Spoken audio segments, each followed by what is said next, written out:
Hello, everyone. Thank you for joining our group as we discuss the effects of gift-giving behavior within the applied behavioral analysis field. My name is Jasmine Lewis, and I will serve as your moderator throughout the discussion. Group members Tina Pratt, Christine Smith, Betsy Stein, and Christina Tucker will summarize and elaborate upon the literature that supports and challenges gift-giving behavior. As a practitioner within the applied behavioral analysis field, have you ever been in a situation where a client has gifted you a tangible or intangible item? Maybe it's Christmas time, or it's a birthday, or maybe you have gone through a long time with this client. They wanted to show a gift of appreciation.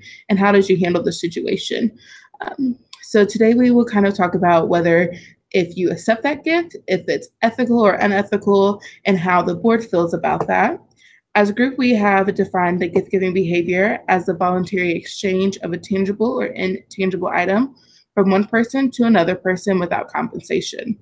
So again, this could include a client maybe drawing a picture of themselves or a picture of the both of you together and gifting that to you, or maybe it's a family gathering a basket and presenting that to you as a token of their appreciation. Despite the type of gift, the Behavior Analyst Certification Board discourages practitioners from engaging in such behavior within the professional compliance code. So as a group, we will now discuss and take a greater look into the rules, regulations, and concerns with gift giving. My name is Tina Pratt, and I will be the illustrator for our debate today. And I will start off by sharing what the code states.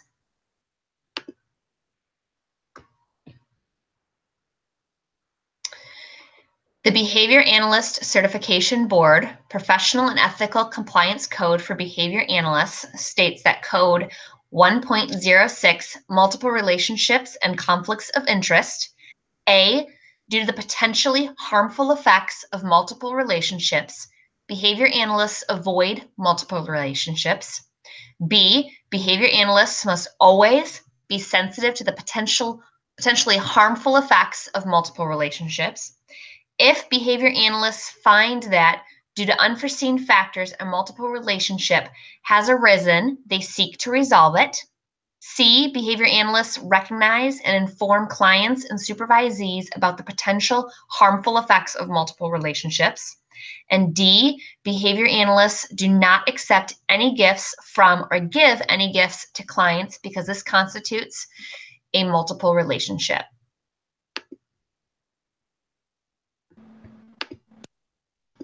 Hi, I'm Christine Smith, and I'm going to be the summarizer throughout the debate. Codes and other fields, other professionals such as nursing, they allow the acceptance of gifts if they are confident the gift wasn't given to receive any kind of special treatment. But there's no way of really knowing whether or not the gift had a special treatment motivation behind it. So when you are accepting gifts, even in other fields, you're still taking a risk. It is suggested that handmade gifts and cards from a child should not cause any concern, but there is no specific operational definition for a gift from the BACB. So it's just easier not to accept any forms of gifts, such as food, water, any kind of handmade crafts. It's just easier to decline all gifts. Research shows that accepting gifts in our field is wrong. It is against our ethical code and will create multiple relationships. It brings you from the title of therapist to friend, which crosses a line that should not be crossed. It is often mentioned that declining a gift in some cultures can be taken as rude. This is a good point. That is why we need to explain our ethical code for gift giving at the beginning, especially in an in-home situation. If you set the expectations at the beginning, then there should be no confusion. You should explain to your clients that we are not guests coming to your home. We are professionals and have to keep the relationship professional. Therefore, please do not offer me water, food, or gifts of any kind. We derive all of our awards on the improvements your child will make as a result of our treatment. So again, setting that standard from the beginning will help eliminate any possible confusion. Our point is valid because we as behavior analysts need to follow our code of ethics, and receiving a gift clearly breaks code 1.06. Exchanging gifts creates a dual relationship to where the client and BCBA become friends, and the BCBA is expected to return the favor at the right time. The major reason why gifts are given in our field is appreciation. The client feels thankful and appreciates all we do for their child. So naturally, they want to show their appreciation, and a lot of times this is shown by giving a gift or having their child make you a gift. It is best to make it clear at the beginning of your professional relationship that this crosses a line and you would not be able to accept any form of gifts.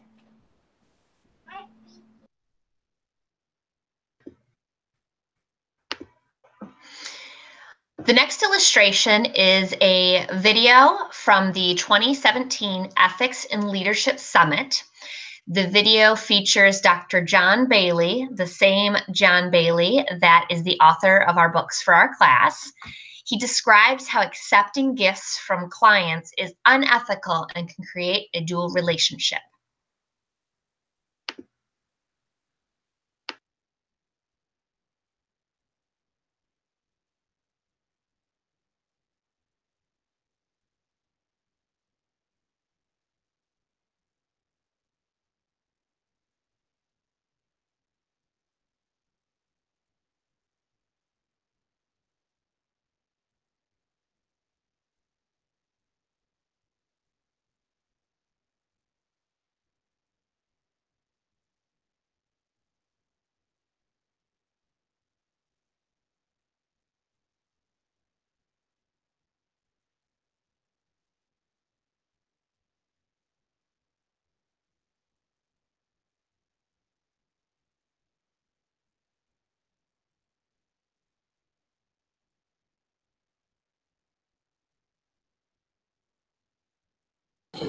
I just wanted you to know how much we appreciate that.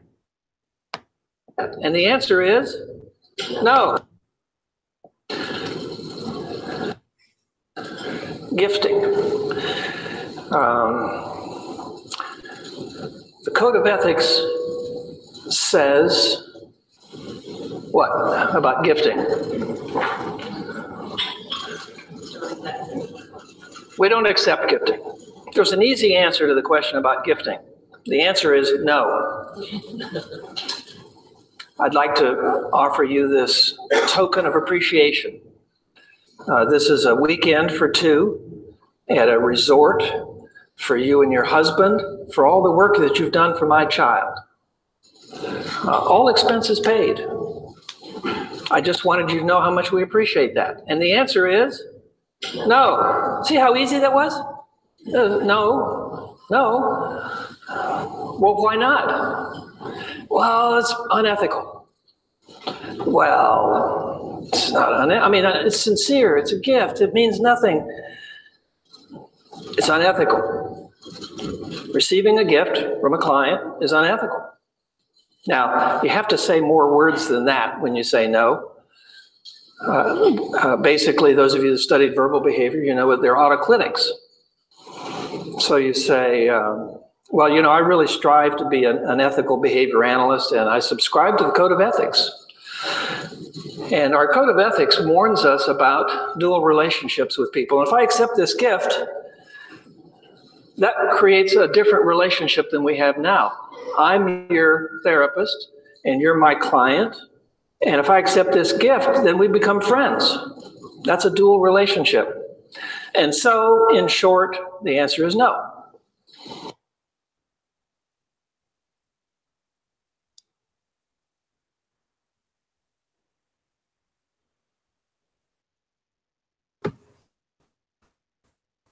Hi, I'm Christina Tucker, and I'm going to talk about some of the research that we found that supports the point.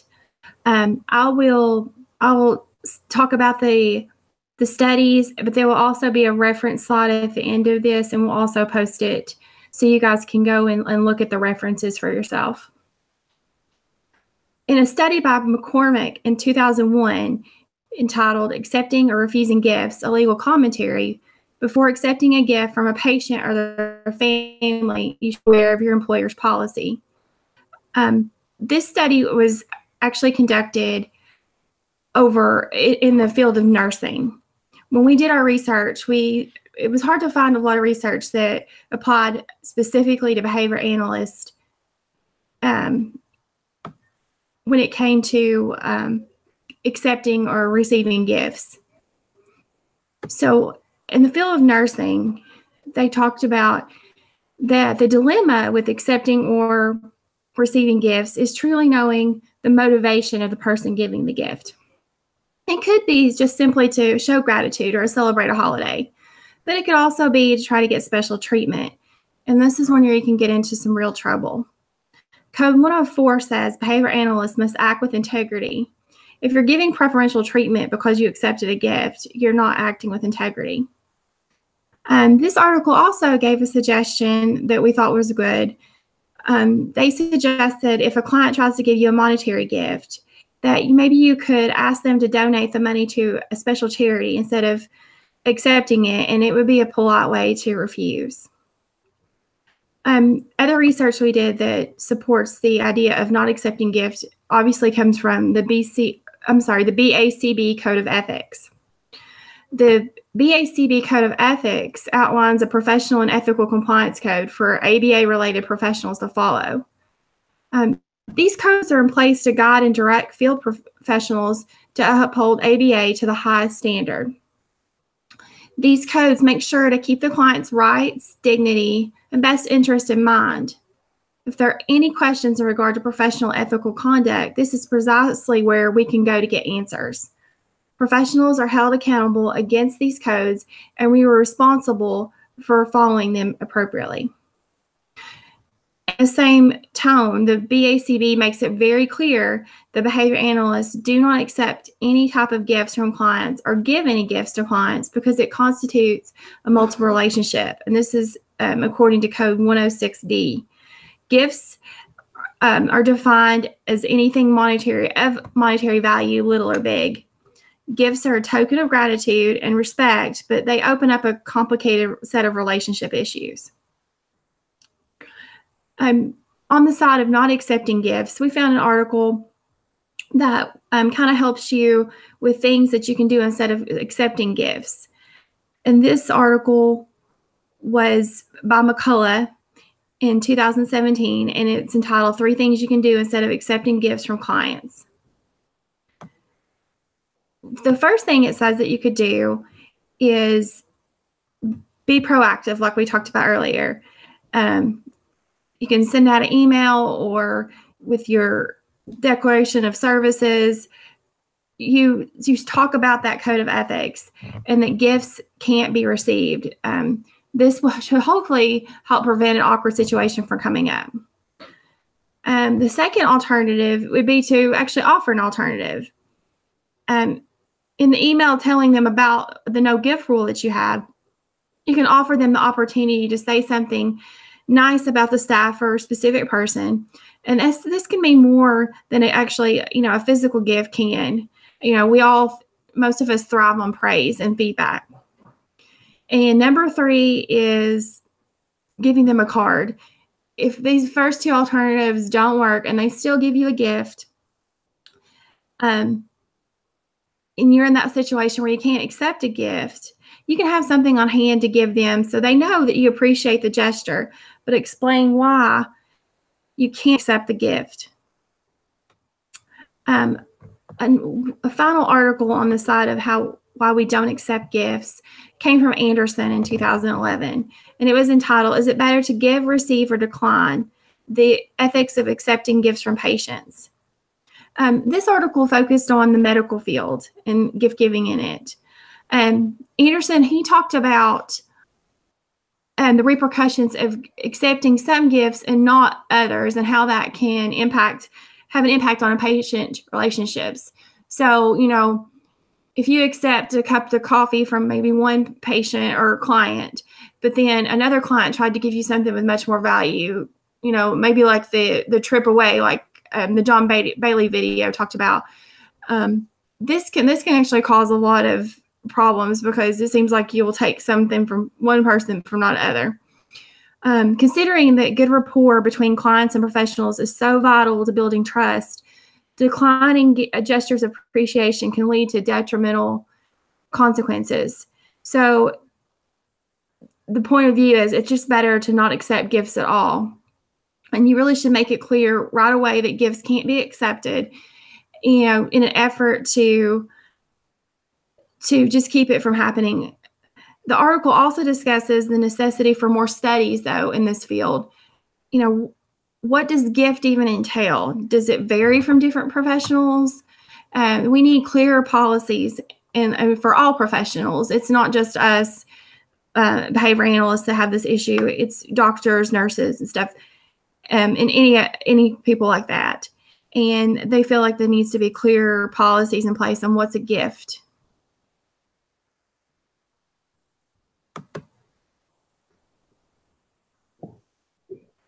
Thank you, Christina, Tina, and Christine for presenting those articles and the research and then summarizing in the visuals about the challenges that come with accepting gifts in the view of the BACB when accepting gifts. We will now open this time to have an open and question answer session led by another group member. Hi, everyone. My name is Betsy Stein. For the purposes of this discussion, I'm acting as the fielder for either side. But getting into the nitty-gritty here, what are some preventative strategies that you can use to help clients, their parents, others of interest not offer to provide you any kind of gifts as a professional altogether? Off the bat, you can talk about your company's policies against it. Even your state codes. A lot of states will address in their own professional codes what professionals can and cannot accept.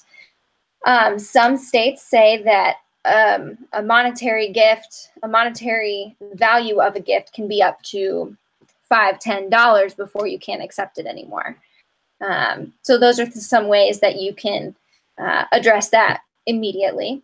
Another way is, of course, offering the BACB professional and ethical codes so that they know specifically to the field what your standards are and the codes that you are accountable for. And also the Declaration of Services. This is a document outlining personal policy, which you can present upon the first meeting to set the standard and the expectation. We have a visual coming up here. Thank you, Betsy. As Betsy mentioned, you can present the Declaration of Services to your clients, especially for BCBAs that work in a school district. For example, my school district follows the state guidelines for gifting that anything of value under $25 the teacher or staff can accept, and then anything over $25 then has to be considered a donation to the classroom. So if you're working in a school system especially, you can right up front give clients the Declaration of Services. This can be found on page 255 of our Ethics for Behavior Analysts book. And then we will also add a link to it in our discussion board. But the professional practices and procedures for behavioral analysis is the next visual. If we provide clients or parents of clients the document at the start of services, you're sharing up front that we're not able to accept gifts, which then reduces the likelihood of a client presenting the gift. So I will share that visual now.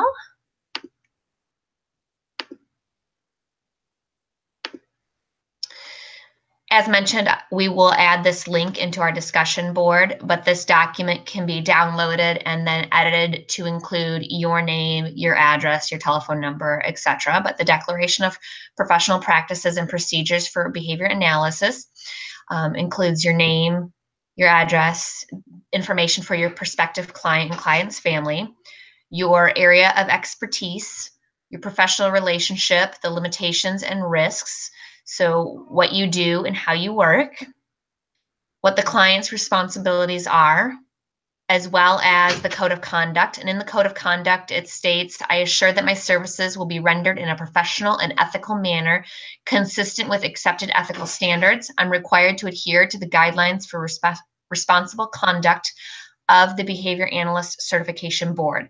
A copy of these guidelines are available upon request. Although our relationship involves very personal interactions and discussions, I need you to realize that we have a professional relationship rather than a social one. According to my professional code of ethics, it is not appropriate for me to accept gifts or meals, and it is not appropriate for me to be involved with your personal activities such as birthday parties or family outings. It continues to go on to discuss the confidentiality, the appointments and fees, and the emergencies, and then getting that signed. But giving that upfront to clients lets them know that you are not going to accept gifts, so then they're less likely to purchase gifts to give to you in the future.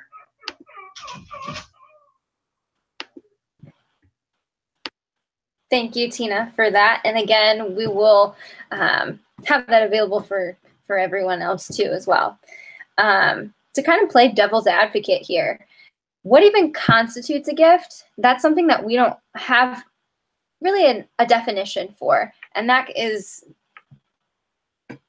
kind of a devil's advocate in and of itself, because then you play the game, well, this was made for me, so therefore I can have it, right? Because that doesn't have monetary value, it's sentimental value.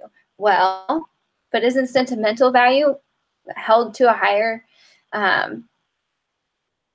doesn't that sometimes mean more than an actual monetary gift? So there's kind of a conflict, an inner conflict there too. But you can also, we talked about different ways to utilize said gifts or donations, using them as for reinforcers. That way it's kind of cycled back through and then put to good use instead of personal use. And then that kind of segues into given to an entire center versus an individual. So therefore it's more of a donation than it is a gift. Well, then what's the difference between a donation and a gift? You kind of fall into a conflict there as well, because we don't really have a clear definition. Also, going into cultural sensitivity, there's a lot of cultures where them presenting you a gift and you declining it is really offensive and inflicts shame on them. And that's something that we'll hear more about too. But the last thing you want to do is jeopardize a relationship, especially one that you need so much to build this rapport and further treatment. You don't want to jeopardize that relationship again, and so needing to be upfront with expectations and ethical policies and codes and what you are held accountable and responsible for needs to be done clearly and upfront so that it's understood and there's no confusion. There's also appreciation weeks, and this one can be a little challenging as well as most of these are, but it's almost an obligation for parents when it comes to, like, let's say Teacher Appreciation Week. There's an expectation that parents provide something for their child to take in for their teacher. Now, that kind of brings in a personal conflict too, because you don't ethically, that you shouldn't, but if you don't accept it, I mean, you're not accepting 25 gifts from a whole class, which could really hurt a kid in the long run too. And this kind of falls into any personal experience. So I'd like to hear from anyone in our panel here if they've experienced anything like that, and their opinions or questions that they might have as well. Thanks, Betsy. I think one experience that I can kind of think of is this past Christmas. We had a family who had brought in gifts for our journal manager, and she had brought in one for her child's programmer and then one of the child's therapists. But the child also had 2 or 3 other therapists. So it brings me up about your point about if the kind of a gift is given to an entire center versus individual. But in that instance, even though it still is a violation, it could also come off as offensive to the other team members within that field if some members of the team received a gift and then some members did not. So I feel like that's also another reason why gifts should not be accepted, is for that instance that a parent may not know all the members who work on a child's team, or be aware of all the different people who take part in that child's programming. Because we also work with speech and occupational therapists, so they would also work with the child. So I think that's one thing also to take in part of is if an individual gets a gift versus a whole center, and how that can be taken as overhaul in that relationship with the family. Absolutely, and I think that's a great point. Thank you for sharing.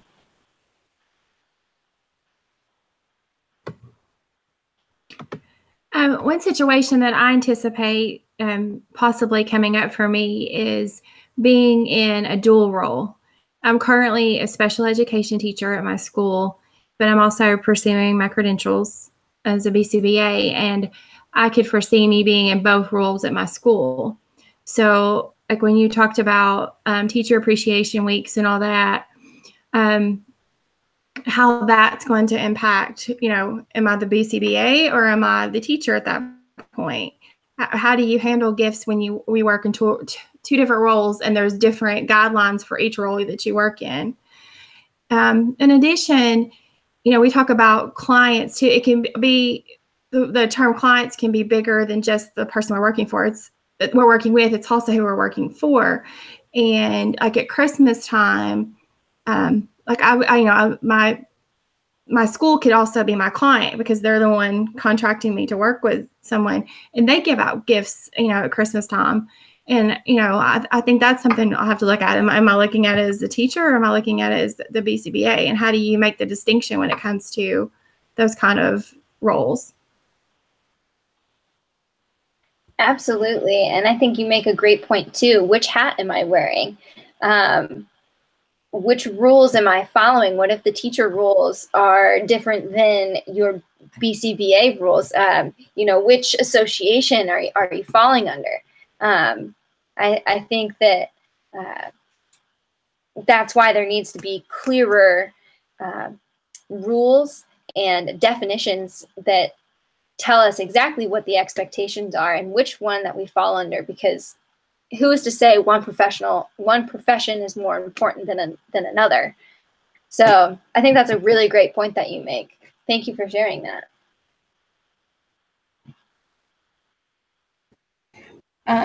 Thank you, members, for sharing your experience. We will now look at the opposite view of gift giving and see the benefits of gift giving within the field of ABA. To start off the counterpoint, I am going to share the teacher appreciation. Oops.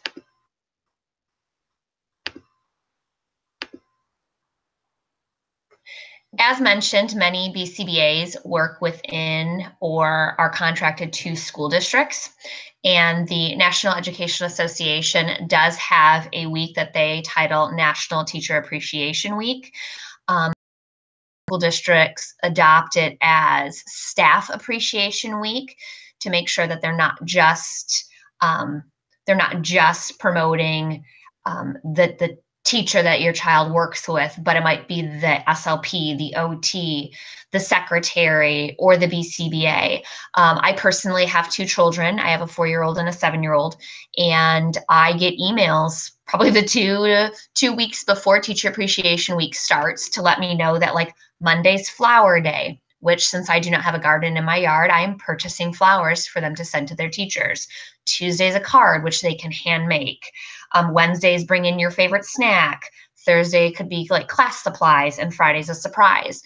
And I have two children that I have raised to show their appreciation through gifts. And so there are times where we're out at the store and they will say, oh, hey, my teacher really likes this color. Can I get this for them? And I think it's one thing that if I were to purchase that with my money and then they take in, but many times my children use their own money to purchase things for their teachers.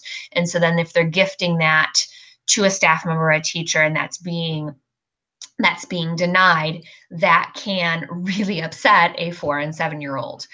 The other image on this slide is artwork. And, if a child's making artwork and they give it to you, is that okay to take? Or do you make a copy of it and send it home and create like a bulletin board of their artwork? And so you're still accepting the gift, but you're also then sending it home. But I think as John Bailey put, you do not accept gifts. He had an extreme example of a weekend away at a resort. And I personally don't know of any parents that have purchased something like that for a teacher or staff member. It's typically, $20 or less. So I think that was an extreme example of gift giving. But National Teacher Appreciation Week can be confusing as to what hat you're wearing.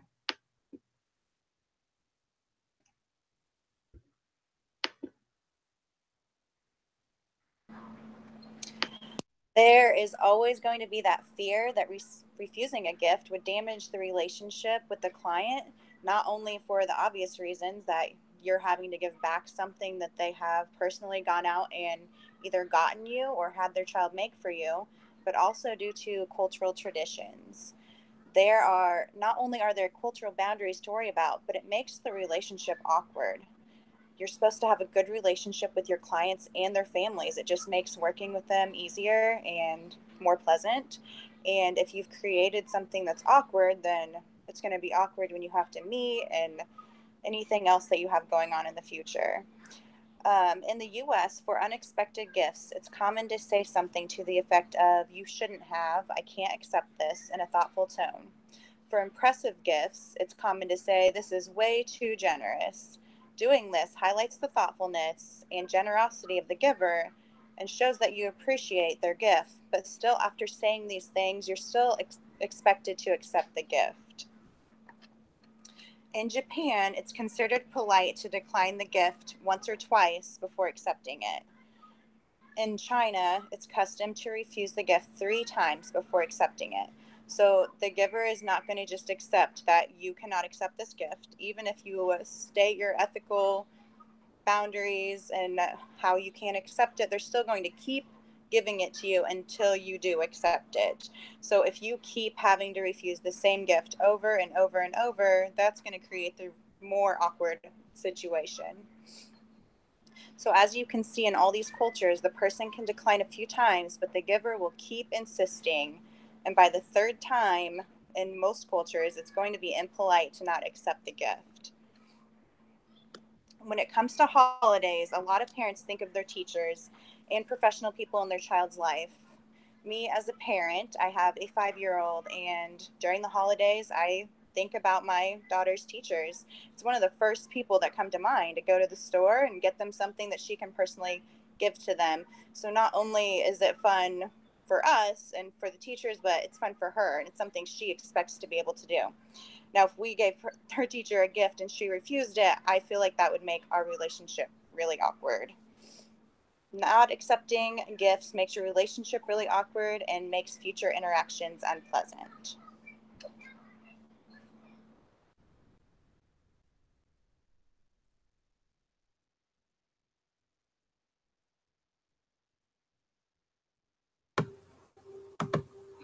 Okay, I'm going to talk some more about the research for the counterpoint and kind of back up the summary points. Back to the article I mentioned earlier with Cormac, about accepting or refusing gifts, the legal commentary, and this one was in the field of nursing. Other professionals in other professions who deal with vulnerable groups, like behavior analysts do, they allow for the acceptance of gifts if they are confident that the gift wasn't given to receive preferential treatment. This author also suggests that handmade gifts from a child or cards, they shouldn't cause any ethical concern. That's not going to cause any kind of need or feeling of being obligated to provide preferential treatment. We were able to find one article that deals specifically with behavior analysts. This article was written by Witts, Broadhead, Addington, and Barron, and it just came out in 2018. And it was entitled "Behavior Analysts Accept Gifts During Practice. So now what?" And this study it looked at the empirical data on the practice of behavior analysts accepting gifts and the effect it had on therapeutic relationships. In this study, 60 behavior analysts participated in an email survey. 3 of these provided incomplete surveys, so they weren't counted in it. But this survey showed that despite it being an ethical violation, many behavior analysts accepted gifts anyway. So of the 57 who answered all the questions, 43 of those behavior analysts said they had accepted gifts from clients that had no monetary value, such as thank you cards and drawings from children, while 23 of the 57 said they had accepted gifts of small monetary value, such as chocolates or gift cards. Those who said they were asked if it would change the relationship, they said that it would, and they cited that refusing a gift would damage the relationship with the client due to cultural traditions. And that kind of goes back to some of the summary points that Christine made. The author argued that there's no operational definition from the BACB on what constitutes a gift. So it's really hard to know sometimes if you're in violation, especially those things that really don't have any monetary value. Since we don't have an operational definition, it's, like I said, it's hard to know what our target behavior should be. Consideration should be taken, must be given into how refusing gifts from clients might damage a therapeutic relationship.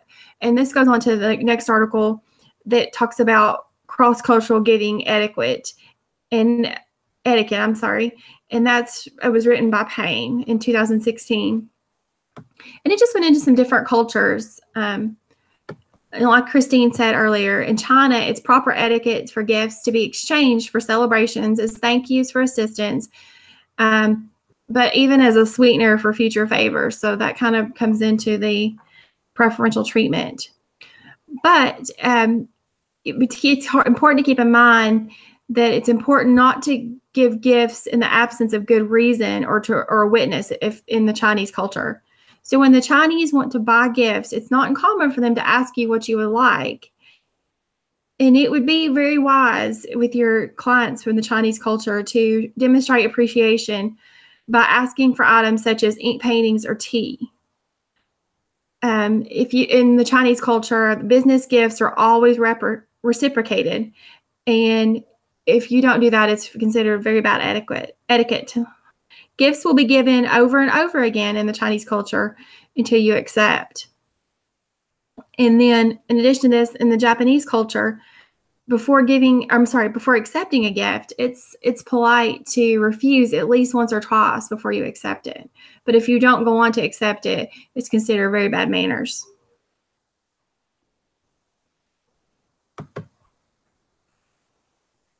Thank you again for sharing those points on the opposing side of the gift-giving behavior. We will now begin another open question and answer team session. Okay, so to get into this, what might be some aversive consequences that can occur if you accept a small gift, like a glass of water, a $5 gift card, anything like that? For example, what happens if a parent gives you a gift that you accept, but then 6 months later, the parent decides that they're unhappy with the services you're providing and they start to seek out retribution? Well, you set yourself up for that situation, first of all. You accepted the gift that they obviously had a motivation behind, where they are accepting preferential treatment or some kind of favor in return. Even though it's 6 months later, that still happened, and that's what they have in mind. That's what they remember. So you're risking your reputation and ultimately your career. Your professional and personal integrity are put into question. And then obviously you have those feelings of obligation because they gifted you something, you accepted it, and now you feel like you have to reciprocate it. Next, wouldn't accepting a gift be considered a conflict of interest?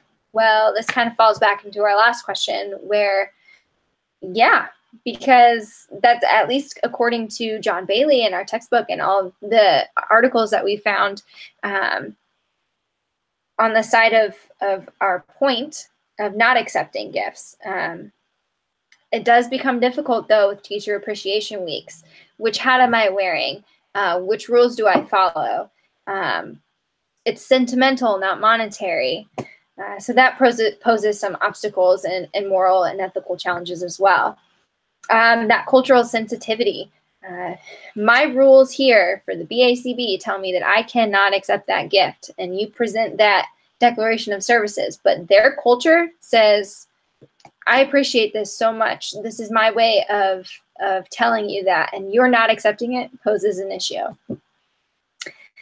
Wouldn't accepting gifts affect the treatment of individuals and or their families? Well, that's kind of hard to tell too. That depends on the motivation and the hope behind the gift giving. Good rapport is vital to cooperative work, and I think anyone can agree on that. But it shouldn't be sought after from giving or accepting gifts. There's other ways to accommodate those kinds of appreciations and things. To kind of go over this a little bit more, we have a video called "The Behavior Analysts Can Ruin Their Careers Over This," BCBA self-help group. It discusses ways to not accept gifts and furthermore. So that coming up here. This video, it mentions that according to Behavior Analyst Certification Board's ethical code, accepting gifts is something you can lose your credentials over. This video provides solutions to awkward gift-giving moments so that you don't hurt your client's feelings. In the video, you will observe that they were given gift cards that then they could repurpose for reinforcers. Let's say you're one of the BCs and you came to observe the RBT during one of your scheduled sessions with a learner. And then the RBT, the parents starts wishing you a happy birthday. And then they unexpectedly added this kind of like reading with a song. So they sang the whole happy birthday thing. So after you express your appreciation for the birthday greeting, the parent hands you a birthday card with a $10 Wawa gift card.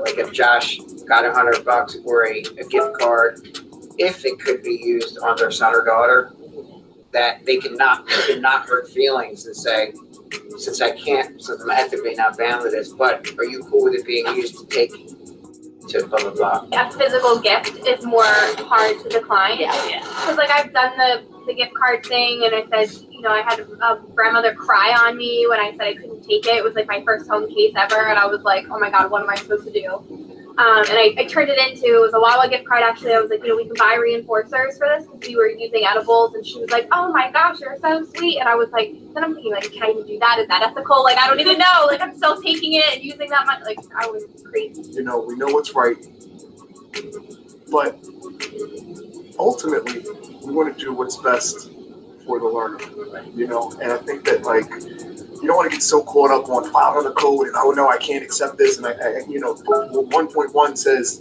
do this when the learner's going to suffer, or we know inside. Like sometimes, I don't know, you got to be ethical, but you also have to go with your gut.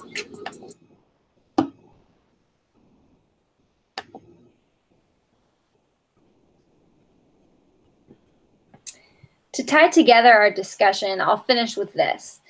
After being presented with all of this information, we together as a group concur that accepting gifts is not appropriate. In the best interest of our clients, our professionalism and career, as well as our overall respect for our field, accepting gifts is not acceptable. And to further our position, we'd like to see a dedicated operational definition for what constitutes a gift, so to help avoid any more confusion in the future. Thank you again, everyone, for viewing and following along in our discussion. Please, again, check out the resources listed within our references within the discussion board. Thank you.